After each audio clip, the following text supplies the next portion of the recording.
I feel like I've been holding this story in for years. I've been always embarrassed about it. And when I think about it all the time, I should have literally like took my stuff and left. I'm so mad at myself for not have done that. By me just talking about it, it's gonna be like almost like therapy for me because I won't feel so stupid. So if you've been an OG in my channel, if you followed me from like years ago, you've heard the story about this guy before, but I never told you the rest of the story. So I'll try to recap the story. When I was in my early 20s, every day after work, I would walk into the bus and I'd always make eye contact with this one guy. He'd be sitting in the back and I'd be always in the front, okay? But when I'd walk in, we'd make eye contact. But we never talked ever. It went on for like at least a year. So at one point I got a contract to move to Toronto, which is like 4 hours away from where I live. And it was my last day on the bus. And usually I'm on the bus at a certain time. But that day I was a little late in the office. So I like got on the bus and it was like empty. But then the guy was there. It was the first time I've ever seen him like without everyone there. Because I knew I was leaving for like a different city the next day, I was like, you know what? YOLO. So I like went and I sat in the back. I told this story before. Why am I so embarrassed? So I sat in the back, okay? Quiet. I usually sit in the front. I'm sure you noticed. Okay, she came to the back this time. The bus seats face each other. So I'm sitting literally in front of him. But I just felt very confident that day. We like make like brief eye contact and I just said hi. So then he goes, hi. We started talking. I told him, oh yeah, like it's my last day. I'm going to be leaving out of town. And he's like, oh, okay, well, let me take your number. So I gave him my number. So that same night, I'm like packing and everything. It's really late at night. And he's like, hey, would you want to like go grab like something to drink? I know you're going to like be leaving tomorrow. Let me at least just like hang out for a bit. So I said, yes, sure. So he ended up picking me up at home. Okay. And keep in mind, he's like in my neighborhood because we take the same bus home, right? So he picks me up at home. We go to like a local pub in our neighborhood. I live in a very suburban place, so it's like very close to us. So we're there for like a while, like just talk about like our families, like the job. There's not really any sparks, but like he's cute. I think he thinks I'm attractive. We're like, whatever. So we're like driving. And as we were about to turn into my neighborhood, he asked me, do you want to come over and watch a movie? So I, in my head, am thinking, oh, because it's my last day and he like had a great time tonight, he wants to like hang out more and like he wants to get to know me more, right? So I'm like, yeah, sure. So we go back to his place. He lives like literally like 2 minutes away from me. He's a bachelor. His house is pretty much empty. He shows me around. We talk a little bit, and then he has this big, huge screen TV, a couch. Very simple house. There's nothing in his house. So I sit down on the couch. And he sits down on the couch and he puts on a movie. So then I'm just like, okay, we're going to start a movie at like 2 a.m. I'm completely clueless.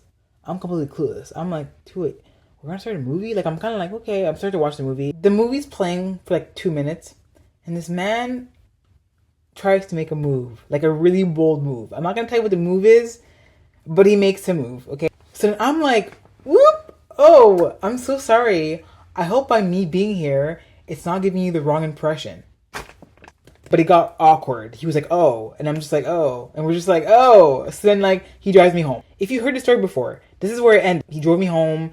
We ended up, like, talking for a bit. We laughed about this. He actually even told me that, like, by me talking to him and saying hi on the bus, by me just saying hi, it gave him the impression that I was, like, trying to, like, start a casual relationship. And, guys, this is where you explain to me why this was such a bold move on my part. Because this man was really convinced that that was my, like, hint and signal that I wanted to hook up. Anyways, second part, okay? This is the worst part. So this is why I tell you to be very careful about just, like, wasting time with people. Like, imagine you see red flags from the beginning. Don't continue talking to the person. Just dead it, because sometimes you get emotionally, like, attached. I could tell he was super nonchalant. He did not like me. He just was, like, it was convenience. Like, he was making no effort to try to talk to me, ask me anything like of substance at all. But I continued talking to him because I was like lonely myself, because I was in a different city. I didn't know anybody. So it was something to do. So a few weeks of talking to him very like loosely passes, and he tells me he's going to come to Toronto for like a training, right? We like make plans to like go to dinner and like maybe like a comedy club. At this point, I'm not hopeful, but I'm open-minded. You know what? Maybe there'll be like chemistry in person. Maybe it'll be better when I see him again. Because it's kind of like our second date. From the first time we saw each other at the pub, this is the second time I see him. Maybe like we'll like click. So we go to dinner and like it's okay. Nothing special. We go to the comedy club. So if you're not familiar with how comedy clubs work, normally if you sit in the front, the comedian will start trying to engage with you and try to like make people laugh. We come a little later than planned, and it's packed full of people. I think it's like black comedy night. Okay, this man is white, so we have to sit in the front. I'm actually getting nervous talking about this. I'm so embarrassed. We have to sit in the front, so we're sitting right in front of the comedian. So the comedian starts his set, and within like 5 minutes of him starting his act, he like looks down at both of us and he goes, "Hey guys," and he starts asking us random questions about like where we're from, our background, everything like that. He then goes, "So what's going on here tonight? Is this a date? Tell me how." My date is like, no. And at the same time, I'm like starting to nod yes.